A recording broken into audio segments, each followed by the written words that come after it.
What's up, Drop Pod listeners? You can check out new episodes of the Drop Podcast every Tuesday and Thursday wherever you listen to podcasts. You can find all of our content on YouTube at the Drop Golf Podcast and on our socials. That's Instagram and Twitter at the Drop_pod. No matter how you consume us, like, subscribe, rate, review, all that good stuff. Follow and listen along. This episode is presented by All County Exteriors. Discover the excellence of All County Exteriors, a third-generation leader in premier exterior home remodeling, proudly celebrating over 40 years of success. While most remodeling companies last just 5 years, All County Exteriors has withstood the test of time, consistently delivering top-quality roofing, siding, windows, and doors. Their expertise extends from small repairs to large additions, serving homeowners and builders alike. More than just a construction company, All County Exteriors is deeply committed to community service, proudly supporting organizations such as the Make-A-Wish Foundation, the American Cancer Society, Roofs for Troops, and Parents of Autistic Children. If you have planned to do any exterior remodeling, call the experts at All County Exteriors for a free, no-obligation estimate for your project. Just call 732-370-2780 or email them at info@allcountyonline.com. That's 732-370-2780 for All County Exteriors for all your remodeling needs.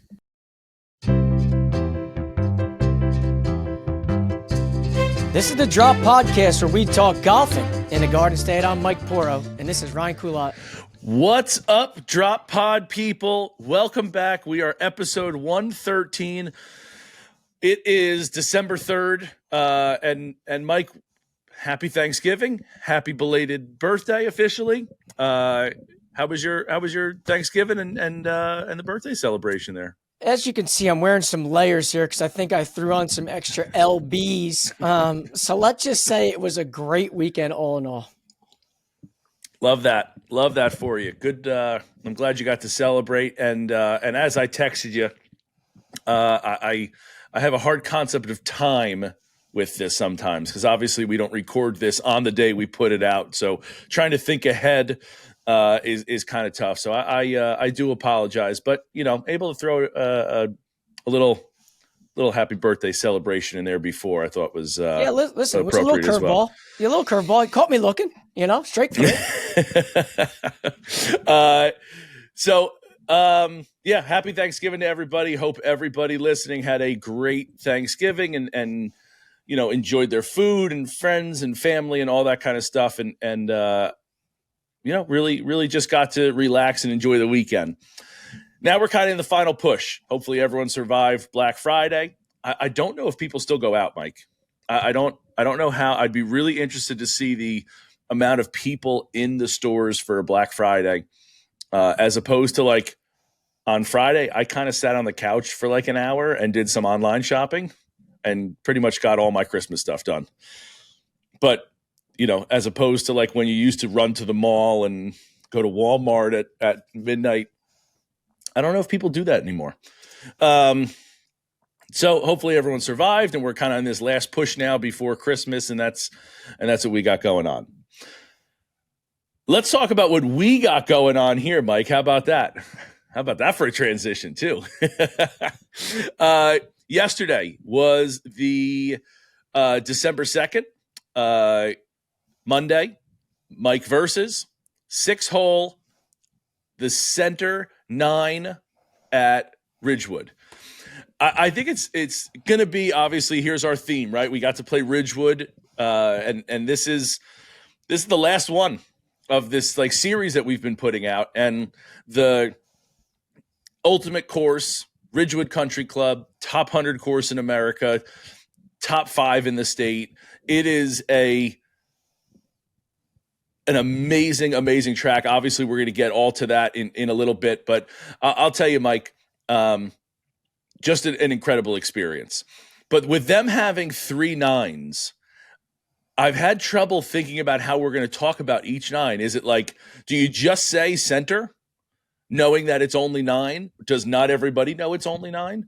West, or is it West 9? Center, or is it center 9? So I don't know. I've been calling it just West, Center, East, but we'll see what if anybody knows that. But Mike played the center, the center holes. He played the 6 hole, on the center course, I should say. We played all 27 there. The 6th hole on the center 9, he recorded. This one has a name, Mike, and it's a pretty famous hole. Do you want to give anything away? You came out yesterday. Yeah, go for it.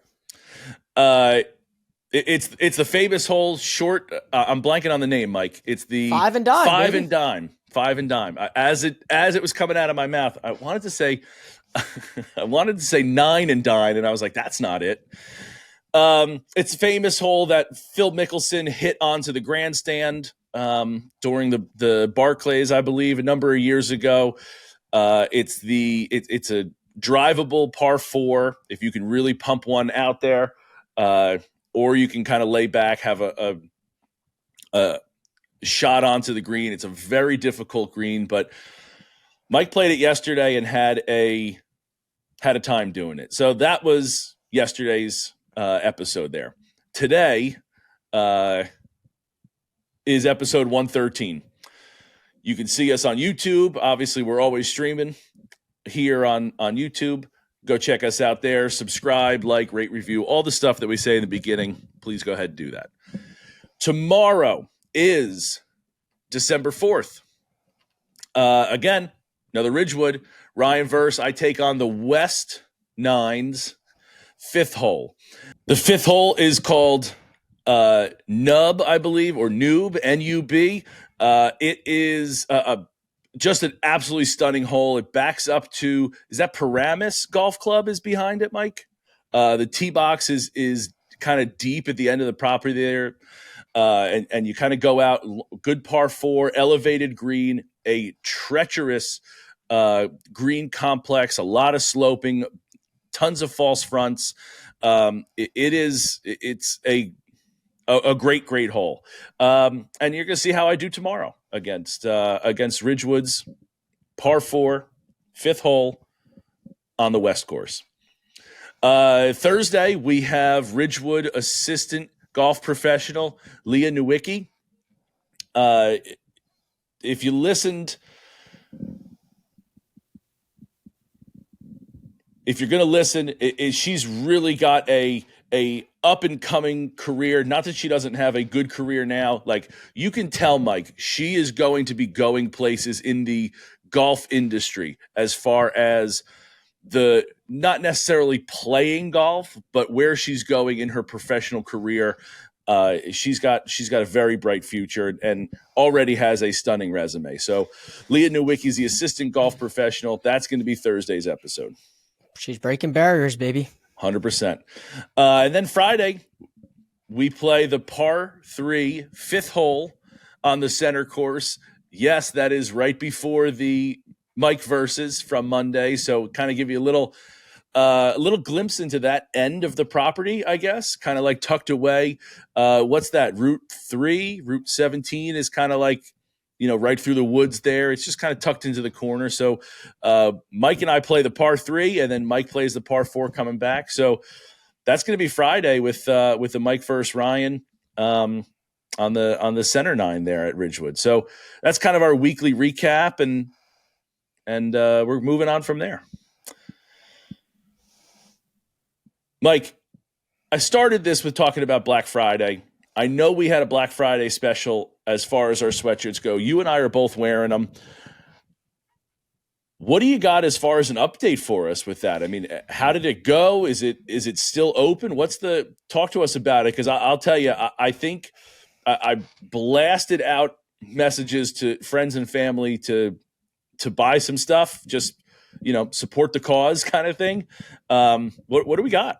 Well, first and foremost, I know you might have been sitting on the couch buying things on Black Friday, but so were our loyal fans and audience and everybody else, because the emails I was getting was ding, ding, ding, drop pod purchase, drop pod purchase. So I do want to first and foremost thank everybody for scooping something.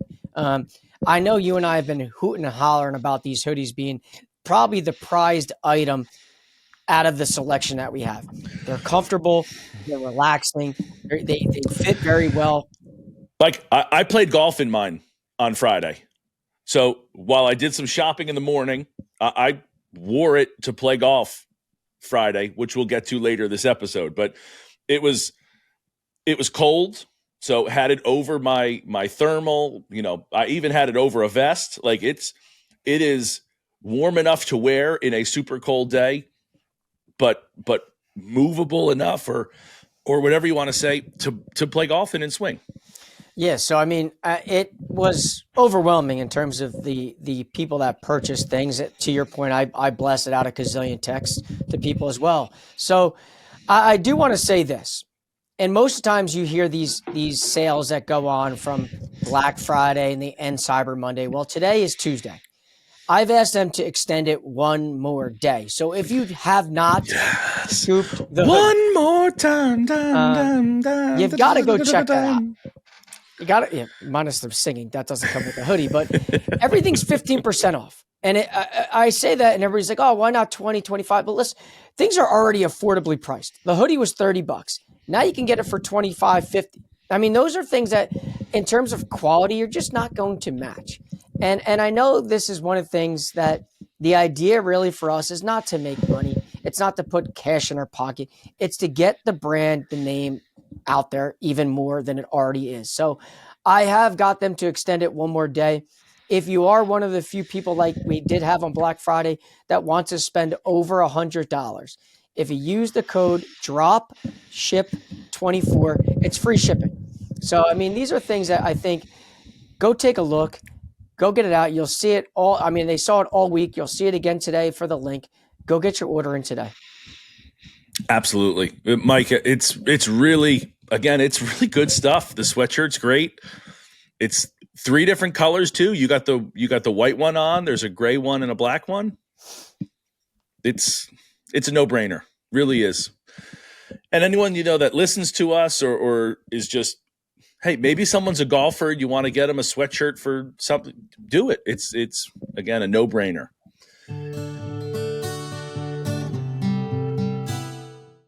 Are you looking for the perfect place to host the wedding of your dreams? Or maybe your company is looking to host an unforgettable holiday party with the beautiful backdrop of a golf course? Or just looking for a great spot for casual comfort food? Then you need to visit Galloping Hill Golf Course in Kenilworth, New Jersey. Conveniently located in Union County, right off exit 138 on the Garden State Parkway, Galloping Hill encompasses over more than 270 beautiful acres. Book your special day in their recently updated banquet space and enjoy the wonderful scenery on the golf course during your on-site ceremony. You could also host your holiday party in the formal ballroom or in the casual setting of the Hill Tavern Bar and Grill, the gastro pub with seasonal food and beer options updated regularly. Their catering teams consistently win awards each year from the Knot and Wedding Wire. Schedule a tour for your special event at the clubhouse at gallopinghill.com. Don't forget, golf never stops at Galloping Hill either. Open all year round. Go enjoy the course on those nice days in the winter and hang out in the tavern after your round. The fun never stops at Galloping Hill Golf Course.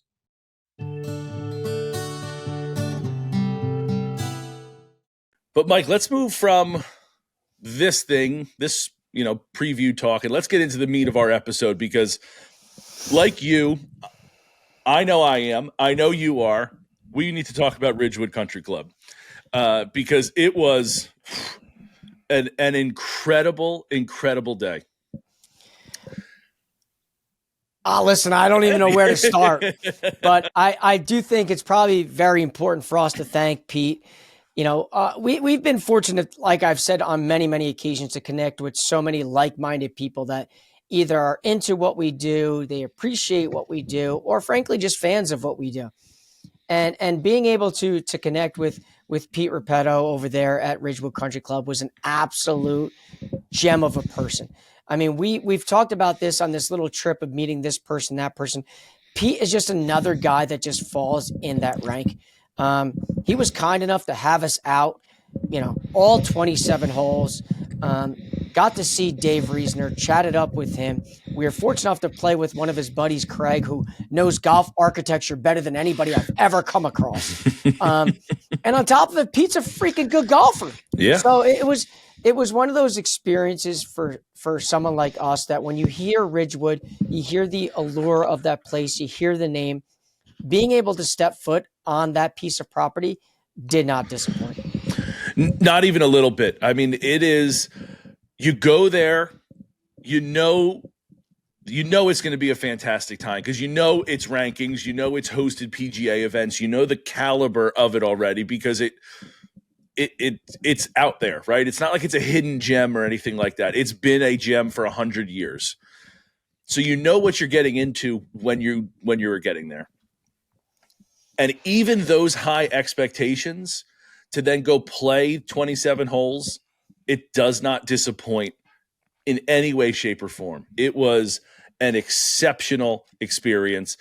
And like you said, Pete's another guy that just kind of we've become connected with now. He DMs, listens, goes back and forth to then, goes from stranger to avid listener to now a friend, has us out there, generous enough to host us, let us play the course, all 27. So he takes his entire day up for us to play 27 holes.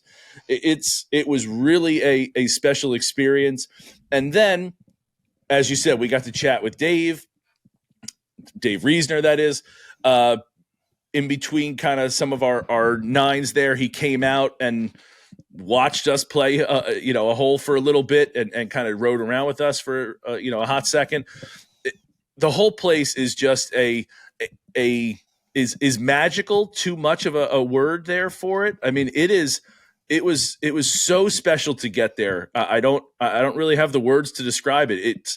You have these, sometimes, Mike, you have these high expectations, right? And then the expectations don't meet, and you're like, oh, that was a little disappointing, or that was, I had such high expectations, and when it comes up just short, you're a little, no, it far exceeded the already high expectations. It really did. It was an amazing, amazing day. And to your point, Pete, great guy. Craig, all he was talking about was golf course architecture. He's like, this course designed by this guy. I mean, it was amazing. So for them to be able to, and both stud golfers, so for them to be able to have us there, it was again just an overwhelming experience. That Mike, I feel like we've talked about this before. We don't want to get.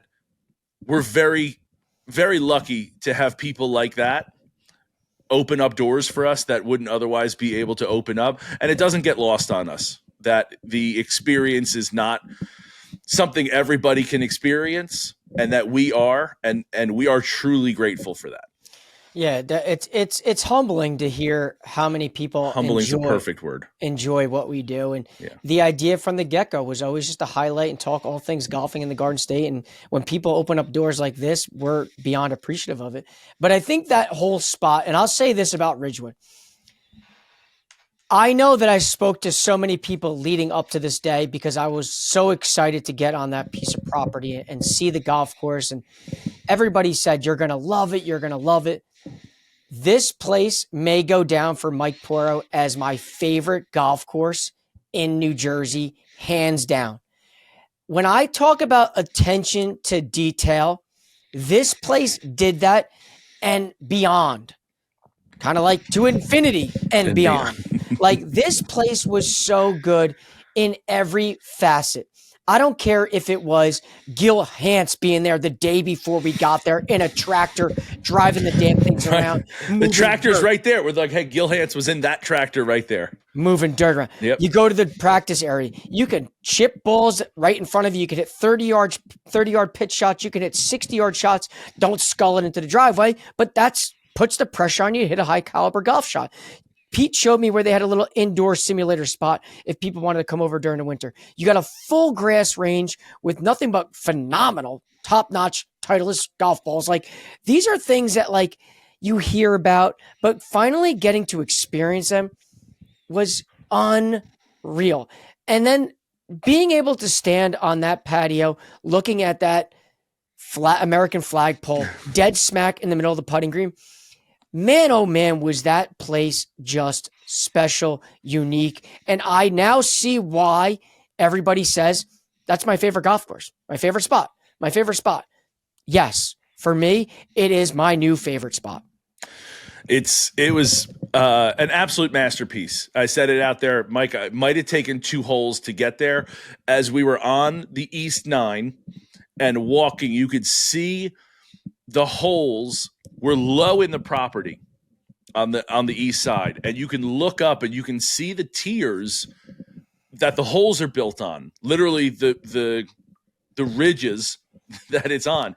And it is, and I said this, it is an absolute masterpiece. A.W. Tillinghouse did an absolute masterpiece is the only way to describe it, because it is unbelievable there. And I don't know how many times we're going to say unbelievable, but it really is. It's a, you just, it just takes your breath away with how perfect everything is. And Mike, you said it out there, like the attention to detail that they give from, like, their trees are, they got the big, oak trees or whatever they are there, but they've trimmed them all from around the trunk, except for where the branches come off. So you have none of those like loose, scraggly branches, and that are like 3 or 4 feet long, that have no leaves, or they have just a couple leaves. They gotten rid of again, I don't know, the best way to describe it is like the scraggly ones. And that's like an attention to detail thing that goes a long way. It looks a lot cleaner. And I don't think that's a big thing by any means, but it's something that they go, hey, if we can make this look clean, this little bit goes a long way. And as we've talked about, there are other places that we've been to that are high caliber places that are missing something like this, which is a super small thing. And when you're trying to figure out which one is our favorite place in New Jersey, which one is the best spot in New Jersey, like when it's a razor thin margin like this and you're cutting with a razor blade, this is it. Something like that is doing it. And being such an optics guy for me, like I've said this probably on countless podcasts, where I like to see the wood, or I like to see the mountains. No offense, Ridgewood doesn't have that. But when you look at like certain holes and the way everything was cropped out, everything was cleaned up, everything was shaven down, even so much to where now they're trying to square off the tee boxes. Like those little things to me matter. And I know I could leave there and I'm like, well, I didn't have the ocean. But I'll tell you what, the golf course was unreal. There are so many holes I think I could sit here and talk to you about, be like, no, that was the best one. No. This was even better. No. That every single thing about that place is special. It's unique. And I can see why PGA Tour guys love it. I can see why members are proud of it. I can see why guys like Dave Reason are able to say that, like, this is my place. Look at the work we're doing. This is a very, very rare spot. It really is, Mike. And I don't, again, we can keep saying the same thing, and it's a masterpiece. It's unbelievable. It is everything that they do there. Again, going from when you go in, it's an unassuming driveway. Like there's some that we've been to, like Hamilton Farm has this long, windy driveway. You're like, wow. Yazda Polana, same thing, like a big, grand, ornate, driveway feature. This one, you turn down a street, and then to the right is Bergen County Community College. To the left is top 100 course in America. It's kind of unassuming. And then you go in, and then you're hit with this just monstrosity, national landmark clubhouse that you're just like, wow, there it is. And then you park the car, you go in, the clubhouse, the locker room, right? Every amenity possible, but you also know it's an old school locker room. Between it doesn't have exposed wood in it. It's got the exposed metal bars that are holding up the roof, right?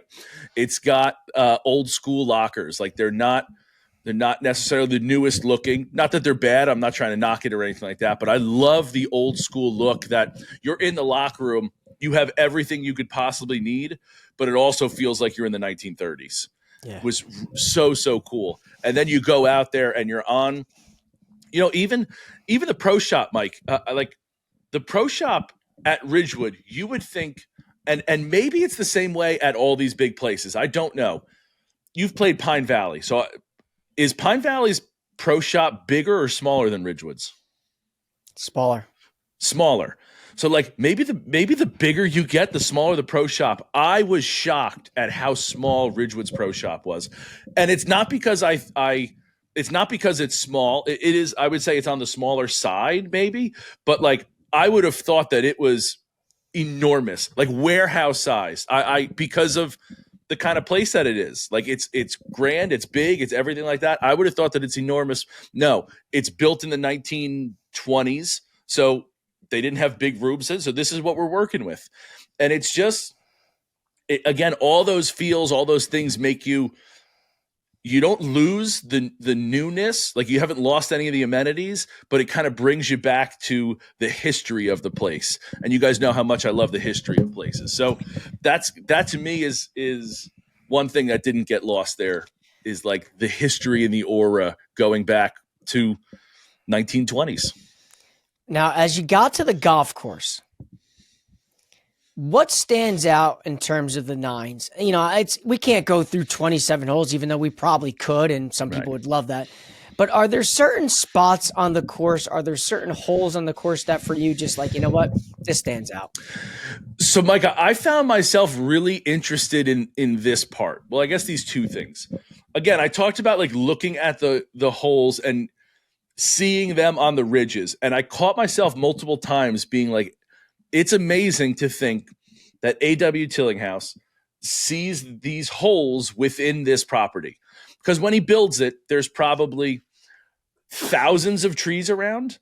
And those trees are like how he's able to think like, okay, on this ridge, we're going to put this hole. It's going to do this. And it just is, right? Then the next, you see it. It's incredible to think what these golf course architects did hundreds of years ago. 100 years ago. And even today, like I don't want to take away from Gil Hance, but Gil Hance doesn't have to move something from nothing. He's moving things around, but it's already a golf course at a place like Ridgewood, right? Like, so he's making a bunker behind a green that's already there. I don't want to take away from the work that Gil does because he's incredible at what he does. But for someone like Tilly to walk that property with thousands of trees going up and down mountains, just like seeing the terrain and going like, okay, we're going to have a hole here, a hole there, a hole there, is incredible to me.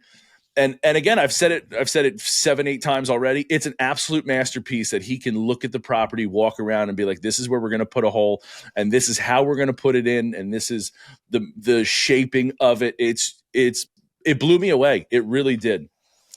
And the second thing, Mike, was the routing of, like, we played all the holes. The routing of the championship course, like I was trying to put myself in a PGA Tour event to play the 18 championship holes that they have and kind of go through that.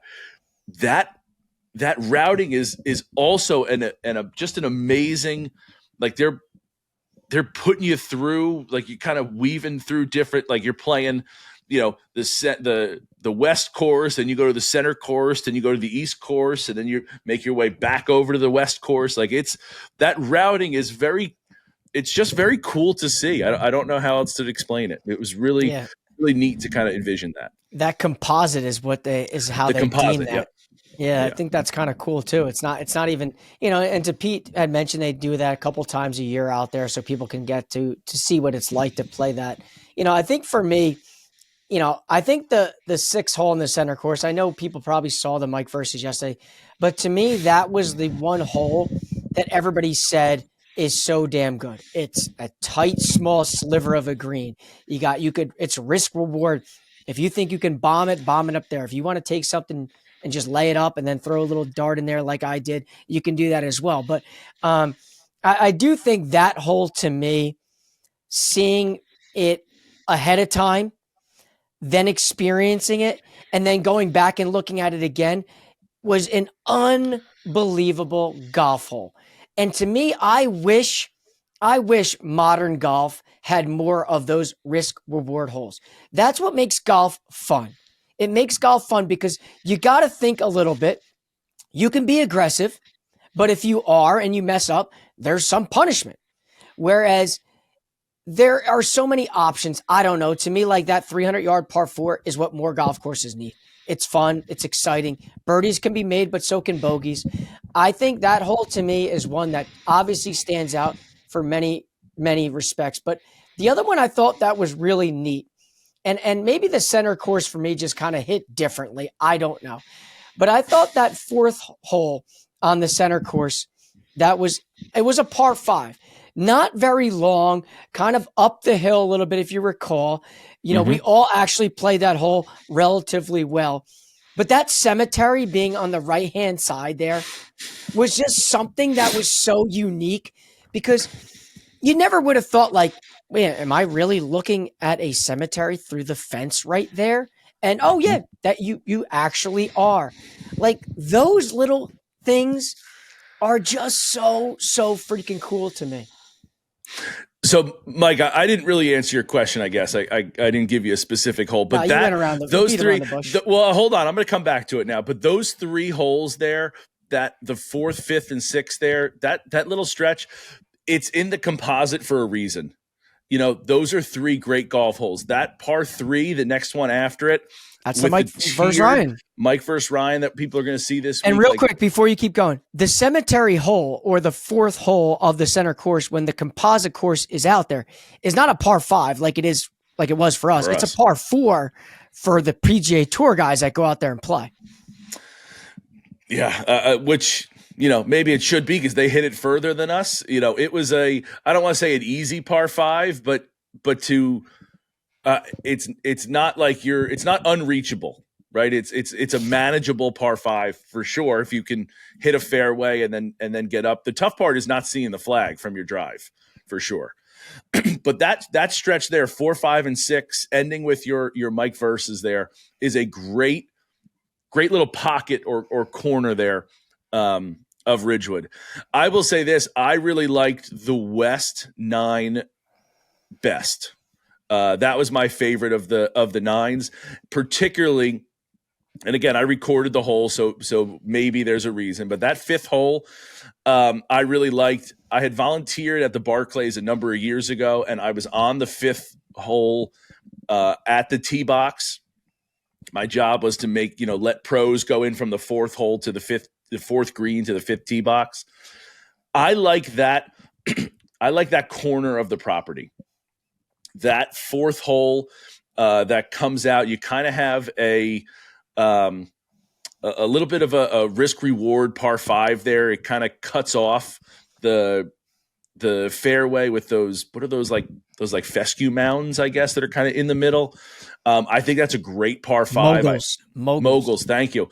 Those moguls that kind of cut it off. I just loved that hole.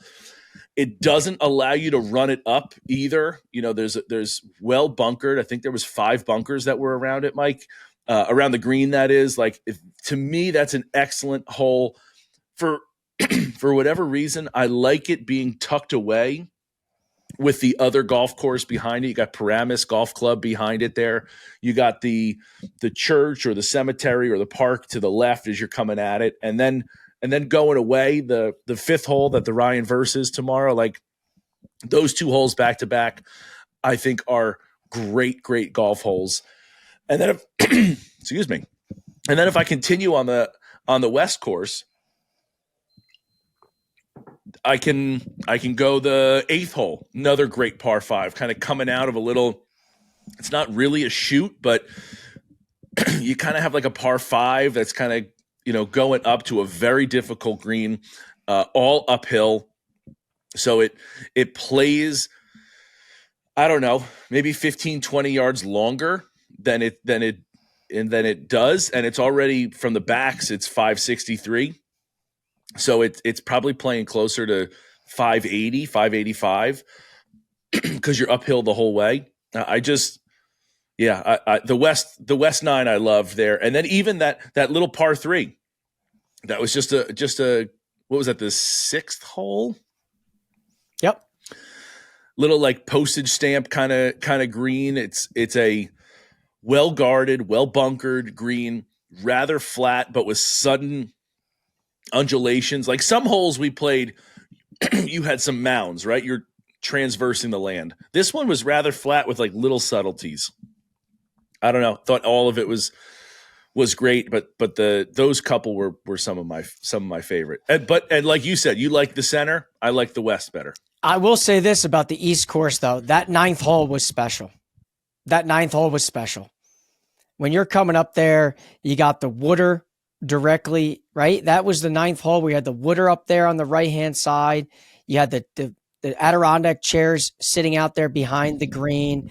Tough green right there. You see the American flag in a distance. Like, that ninth hole was another special one on the east side that I thought was really good. Beautiful hole. Yeah, and really, there's not a lot of water on the course, but that hole has water. The first hole in the center course has water. Just a handful. And maybe just a handful. So it was again, it's bringing in something that it's giving you enough water to where you're like, because water's pretty, right? We've talked about that. Like, it gives you that prettiness or that extra layer of there's some water, but it's not all water. Like, it was that's a very pretty, very picturesque hole as well. Listen, it was a day for the ages, as our friend Dan Hicks likes to say, because that will go down for me as one of the best days from start to finish, from golf, from company to lunch, to drinks, to locker room, to people that we've ever had. Absolutely. There's no doubt in my mind about that. It was super special, super incredible, super amazing, fortunate, humbling, whatever other adjectives you want, an absolutely incredible day. Mike, there's one other thing we got to mention before we go off there. They have, so you talked about coming out of the pro shop, or we talked about the pro shop, stepping onto the patio, and there is an amazing thing, paver, we'll call it, that it is a paver, but this thing that they do it for some of their outings, and they have Sam Snead, Byron Nelson. Thank you, Byron Nelson. Byron Nelson is an assistant pro there for however many years, and he was famous for dropping a ball where the patio is and hitting that big flagpole that you mentioned. It's in the middle of the putting green. I think he did it on the second attempt. I think is what I read there. His second attempt, he hit it, and it's now like a thing that they do. I guess they put a mat out. They try to hit if you can hit the pole, you get a prize or whatever. But you go back to like all the history of it. There's just so much there. Like, Byron Nelson was the assistant pro there. How about the Wall of Champions? The Wall of Champions was amazing outside there too. Yeah, that Dave is the club's been around since 1800s. 1929 it opened. 1929. It's Dave's the fifth pro there. That's incredible. That for almost 100 years that you have five golf professionals. Byron Nelson, one of the assistants. Like, there's just so many layers of the history there. And again, that little paver is really cool that they have where he hit it from. It's just another little thing that you're like, well, this place is history. It's special. The aura, all of it. It's amazing. Gem of a day. Yeah, absolutely gem of a day.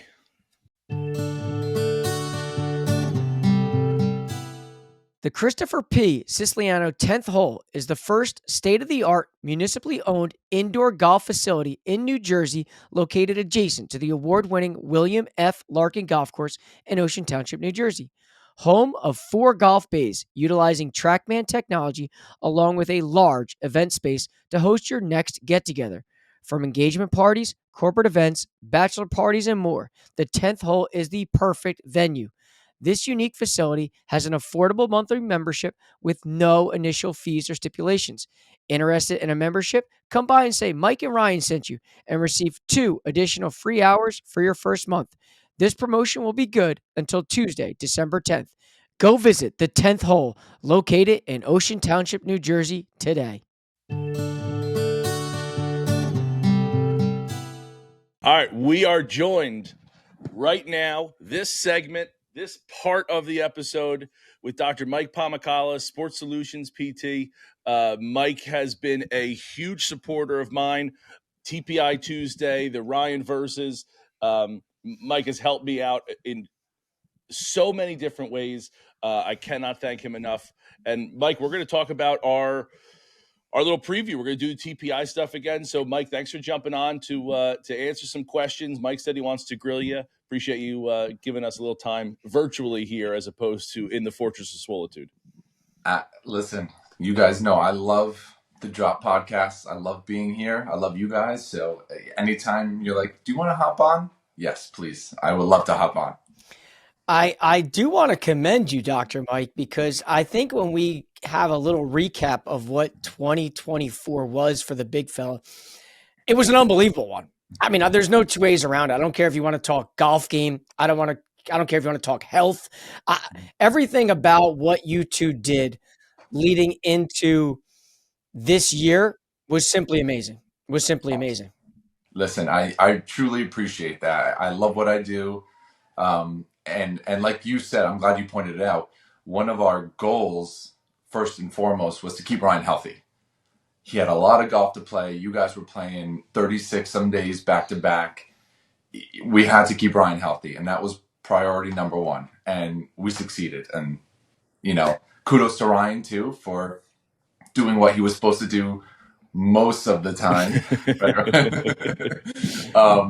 But then, how it translates to his golf game, watching some of the content you guys post and looking at some of those ball flights and getting those hips through. I'm like, yeah, that looks stuck, which is not always the that looks like thing. A golf swing at times. That's good. Yeah, I really do appreciate it, Mike. I know that was one of our goals, was staying healthy and keeping me upright, not having a sore back or being able to get the hips through for a full season, not just at times. And I really commend you. And I said this to you multiple times. This is just a beautiful piece of marble. You're the Michelangelo that's chiseling it. So I do appreciate the you working with me for the whole time. And again, I'm not doing too much here. You're the one that's keep me healthy. When I was sore, I was like, hey, can I get it?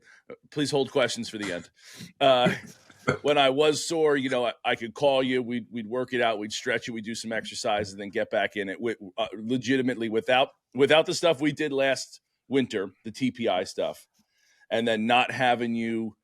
Like, if I didn't have you for times over the summer, I wouldn't have been able to last. So I really do. It is all a credit to you there. It's much appreciated. Question from the student in the back. Yeah, yes. there was two adjectives. We're 113 episodes in. I've never ever heard you ever echo, and one was chisel, and two was marble. Where are these adjectives coming up? I don't know if we took a class. You're not the only one who's a cunning linguist there, Mike. Oh, listen, I didn't know the wizardry went two ways. That's amazing. But I will say this, Dr. Mike, when we were out there, and I did probably stretch him in terms of playing as much golf. And I think as the season went on, I think that last weekend of what we truly did probably pushed things a little overboard. We played 63 holes in 36 in 2 days. It was a lot of golf. Okay.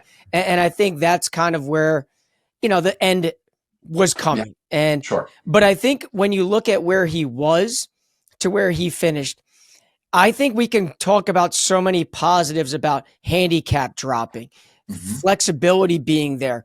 I never heard about back issues, leg issues, anything that was in the previous year that I had heard. Yeah. I did. Yeah. My back hurts today. I can't do this. My leg is bothered. Never once this season did I hear that. Mike, I don't know if you realized, but I did this mostly for you, so you don't have to hear Ryan talk about all those things. You know what I mean? Much appreciated, buddy. Much appreciated. You got it. Much appreciated. But yeah, you're right. And even like you said, you guys played a lot of golf towards the back end of the season. So you have that cumulative stress that builds up, from the spring to the summer. And he was able to handle it for the most part. He had a little bit of foot and ankle issue going on towards the end there. We know that was probably not golf Not fully specific, golf related. Yeah. fully Yeah. golf specific.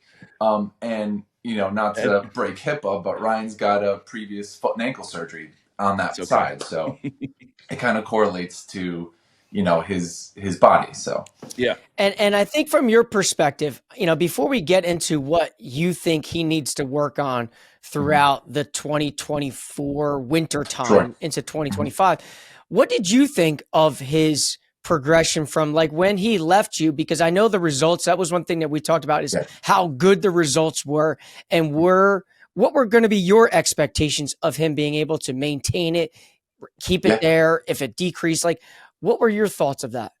Yeah. I love that question because it's not always linear, especially during a season, things happen, again, whether it's golf related, non golf related.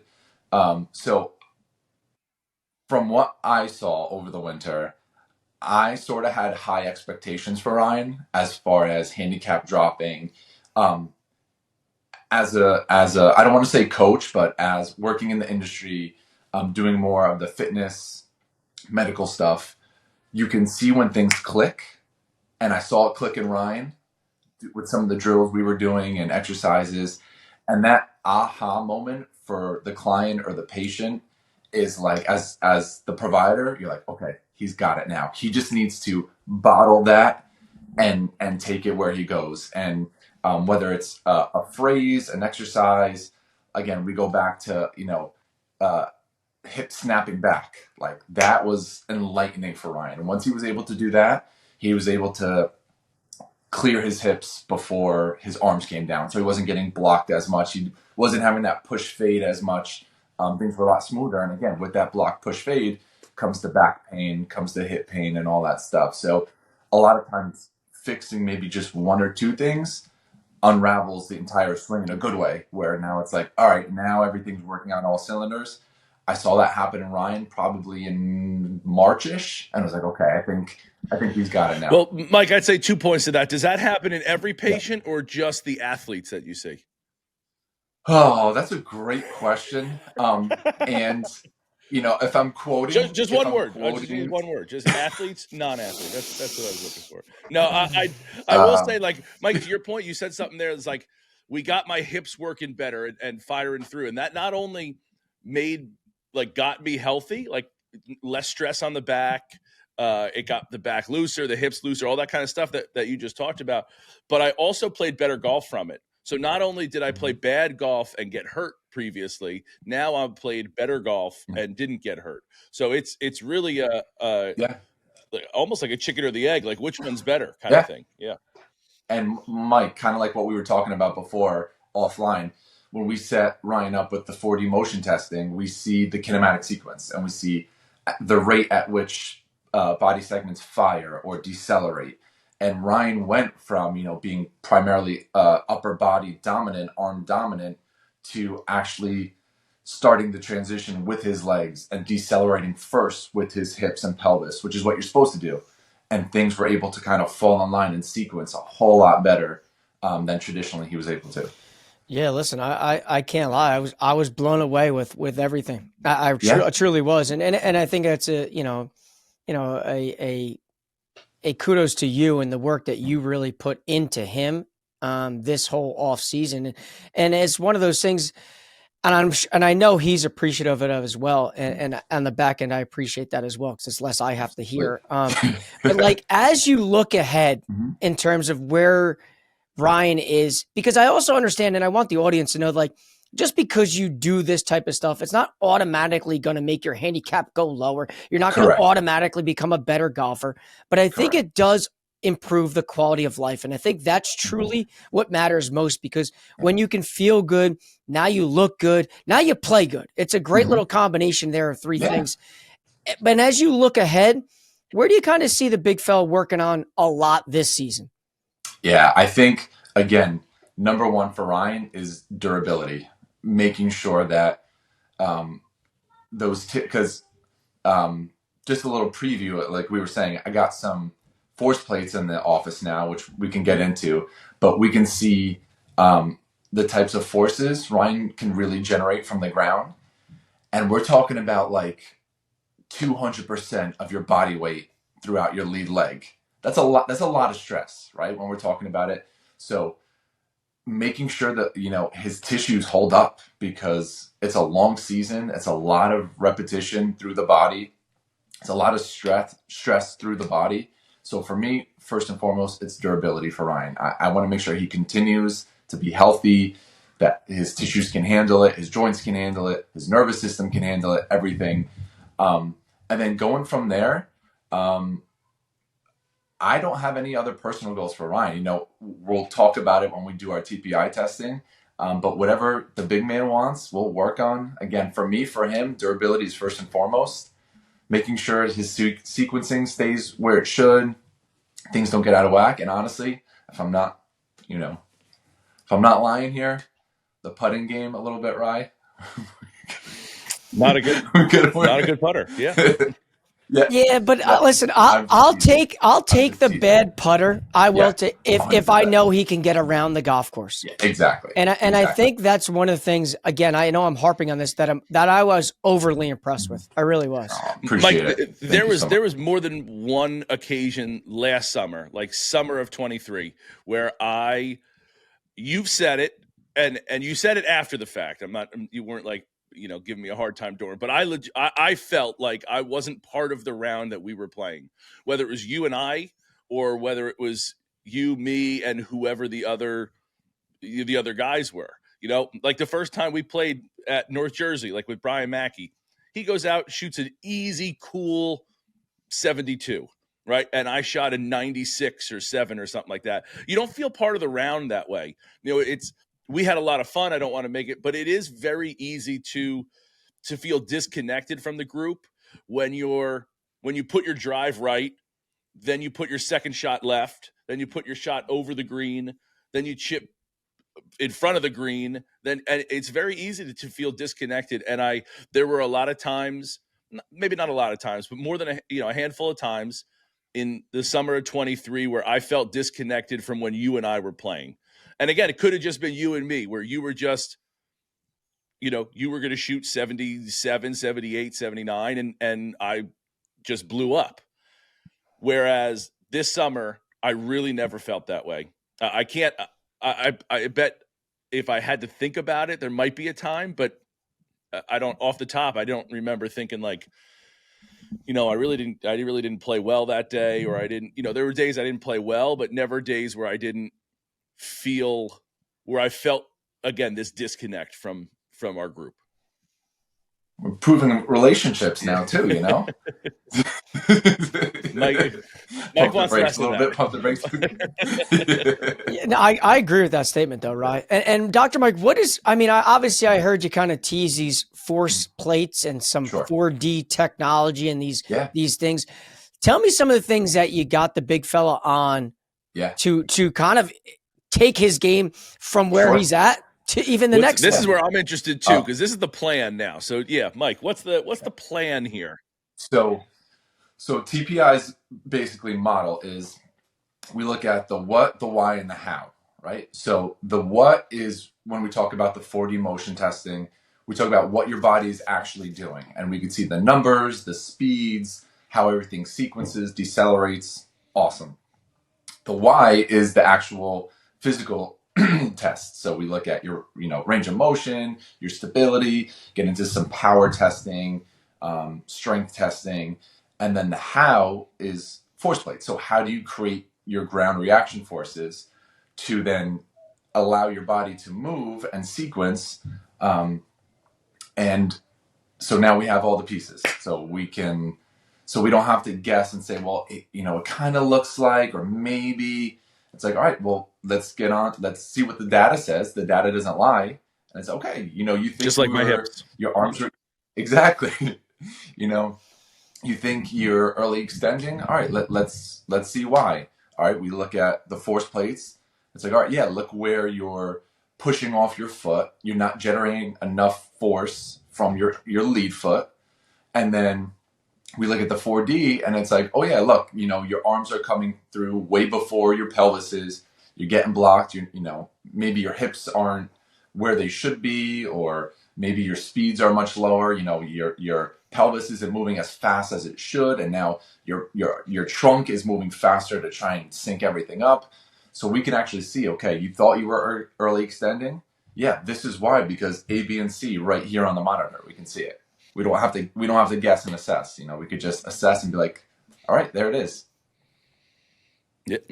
I mean, listen, big fella, if you don't, I mean, he frankly has it all. He does. He does. So, I mean, it's going to be another exciting winter for you. And I think, Rye, for someone like you, what are you looking to get out of it? Because I think the jumps you made from 23 to 24 were kind of immeasurable. Like, I think from a golfing standpoint, unbelievable. From a physical standpoint, unbelievable. I mean, no offense, I don't know what the next step is for someone like you, because to me, you've kind of checked all the damn boxes. Mike, when you asked me the same question, I was like, durability, and besides that, like, he's kind of rolling. So let's just keep what we're doing and see where it takes us. Yeah. What do you think, right? I do like all that, and I feel very. You guys know, like, I'm not. I love golf. I've been playing for. Not competitively like you, Mike. People know my background, where it's like senior year of high school is kind of when I started getting into it. But I don't feel I legitimately don't feel comfortable in my golf game right now. Like, I still think that I'm going to go out and shoot closer to 90 than I am closer to 80. And I almost think that it's more of a mental thing, that, like, because I've made such a big jump, the consistency, I mean, going 80 77 at when we went to Crystal Springs, like, that doesn't seem real to me, like, mentally. And I know it might sound messed up, like, that doesn't seem like that really happened. That's a fluke, because I'm not that golfer. I'm more this, more closer to high 80s, low 90s. So, like, the jump has been so big for me that I kind of feel like it's like, it needs to catch up. So, like, I think that that's going to happen again. Well, at least I hope, like, where we can continue to get better, continue to keep shaving off, and maybe it is a more consistent in the high 70s, low 80s. Like, trying to break 80 would be my goal. Like, Mike is constantly breaking 80. He plays a bad round of golf when he doesn't break 80. Now, that's not my game. I would like to get to that point, or, like, get to a point where I break 80 more than once a summer, more than twice a summer, where it's happening.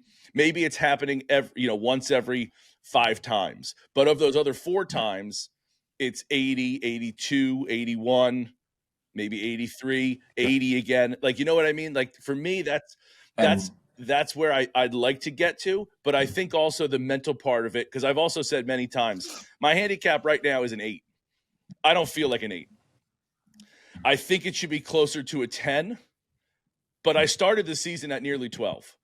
And, like, that's kind of again, like, maybe I feel like it should be closer to a 10 because I'm not ready for it to be an 8, like, that's the mental part that I've kind of joked around with some people about. Like, I don't know. So, and right, if I can interject sure, a little bit, I'll allow it. I think, and hopefully some of the pros listening to this episode can chime in on this, but I think the jump you made was due to a lot of the work we did, both, physically, working on some things. That next jump becomes very mechanical in nature. So working on your 100 yards in, working on your work around the green, that's where you're going to really shave strokes next, in my opinion. You know what I mean?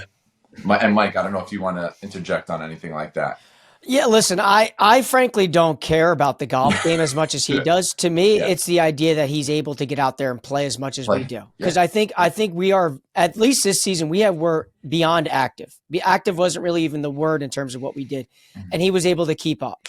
And I know like my routine and my workout plan and my wake up call. Like, I know what I go through to keep my body in where it needs to.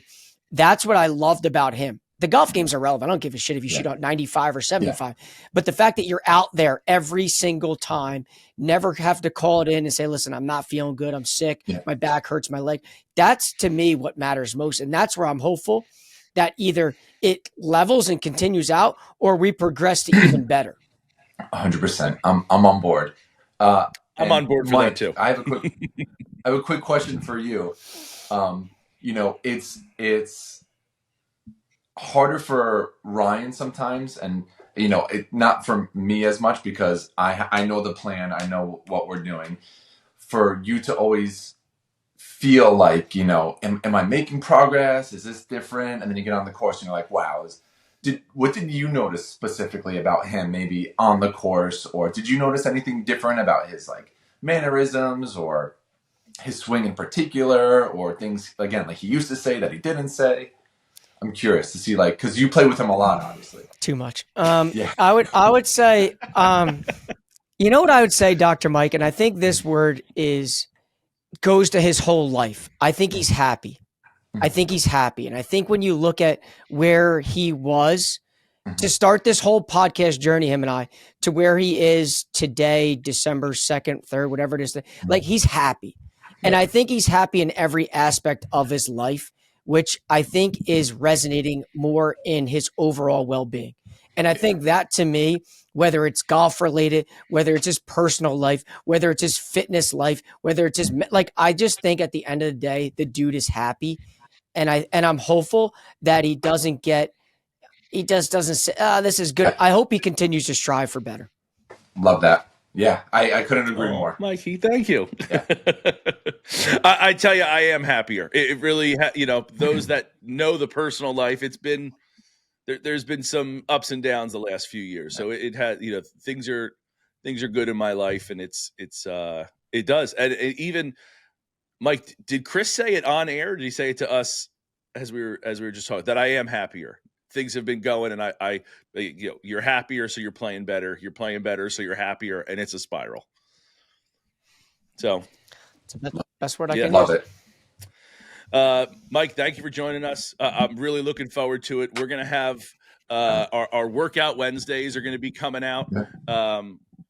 That we'll be putting out there. For those that are curious, Mike and I have been talking on what day to put out, TPI stuff, because since we did them last winter, we split the episodes. The episodes are on Tuesdays now, so we've been kind of trying to figure out a name. TPI Tuesday was like really good. So like, what are we going to have it? Is it going to be like, what's the name? I just came out with Workout Wednesday. Do you know what I was brewing over here, and all I could think of was Physical Friday. Okay. That's a good one. That's all I could think about. It's like, all right, if he's going to go physical, let's do it on Friday. He's got the weekend to party after that. So that's I like that. Oh, yeah. All right. Maybe it's taking over for Friday. But we're going to be putting those out on YouTube. Mike and I are going to get in the lab. We got a testing that we're going to do. The Mike, correct me if I'm wrong, but we got some TPI testing. We got some 4G. We're going to use the force plates, and we're going to have this whole intro is to like, here it is. You're going to put together this plan, and then we're going to execute it through the winter. And that's kind of where we go. So make sure you stay tuned for Mike and I there. Again, YouTube vehicle, because it's a long form video. And Mike, let the audience know where they can find you if they're interested in something like this journey that Ryan's on. Where can they find you specifically? So my office is in Middletown, New Jersey, Monmouth County. You can reach out to me on Instagram at SportSolutionsPT, or email me my last name Pomykala PT @gmail.com. Or if anyone wants to reach out to you guys, and you can always reach out to me, that's fine. Little plug here, if you're looking for a gift for someone for the holidays and you don't know what to get that golfer in your life, send them over for an eval with me. We'll take a couple hours, we'll go through it, we'll give them a plan. As Ryan could attest to, yeah. And Mike, I can't wait to have you in the lab, man. We'll figure out a day, dude. I'll write you a doctor's note, okay? There we go. Yeah. Mike, thanks so much for joining us. Really appreciate it. I'll see you soon. Always a pleasure, guys. All right, Mike. Before we go, I had a kind of a really cool day that I want to talk about just real quick. On Black Friday, I was fortunate enough to go play Beacon Hill Country Club. And what they do With Adam Sandler? With Adam was not present that day. Happy Gilmore was? Happy was not either. Jim McDonald. Nobody was there. Jim McDonald? The head pro? Oh, Jim was there. Yeah. Oh, J-Mac was there. J-Mac. All right. I was thinking, what was the guy that plays Shooter? What's his name? McDonald. Shooter McGavin. I think his last name is McDonald. That's what I was thinking of. Anyway, that one went over your head. It did. Oh, yeah, no. Sorry, J-Mac. Well, I was on the Happy Gilmore train. I know, and I threw you a curveball. You got caught looking. Sorry, J-Mac. I tried. Strike three. I was fortunate enough to get to play. You know, my friend's family's a member, and got to play in what they call the Black Friday Old Course Scramble. And when Beacon Hill was built or developed, they only had 16 holes for a long time. So what you do in this scramble is you play the original holes, the original layout. So you play hole 1, hole 2, hole 3, hole 4, and hole 5. Those are original holes. So it kind of ping pongs like back and forth, right? But then like the 6th hole, you play to the 13th green. You tee off at the 6th hole where the tee box used to be. It's kind of close to the woods. And you play to the 13th green. Then you played the 12th hole. You played that regular, but then you played the 13th tee box to the 15th green. And it's just like the long and short of it is there's this routing that happens there that if you've played a course a number of times, which I've been fortunate enough to play Beacon Hill a ton of times, it's really cool to see the original layout because you can kind of envision it like the 6th hole that you play the 6th hole, you go over a street, you go over trees. There's like bushes that are in the way that unless you're far enough to the right, like it shouldn't be a dog leg, but you kind of got to hit it to the right. Otherwise, you got to hit over these like big, they might be arborvitaes or something like that, like these big bushes that are blocking. And not to mention, that's over a street. So it was just really cool to have this like this different routing that you get to play. It was just a really, really neat event. And I don't know if a lot of courses do it. Maybe they do, and I just don't know about it. But it was really cool to play this like original layout and see some of the history. They got this big poster that has like what you're playing, a little history on the hole there of like what it is on the hole, when it was built, a little description of it. It was just a really neat event that I'm under the impression doesn't happen very often in places, and it was just a really cool thing. To be able to be a part of. And I want to thank my buddy and his dad for inviting me out there. It was really special for me to, obviously, anytime I get to be invited to a place like that, I love playing golf with them. Like I said, I've played it a number of times, but this was a different event, not just like a round of golf. And it was really cool to be a part of. Awesome. Anytime you can tee it up with friends at a nice venue in a nice thing, unbeatable. For sure. It absolutely is. All right, Mike. That's it for us. You got anything else? No, me neither. The well is dry. Again, happy Thanksgiving to everybody. Hopefully your Christmas season is underway. Your holiday season is cooking along. It's going to be it for us. Make sure you stay tuned to our episode on Thursday with Leah and continuing to talk about Ridgewood. Till then, cheers.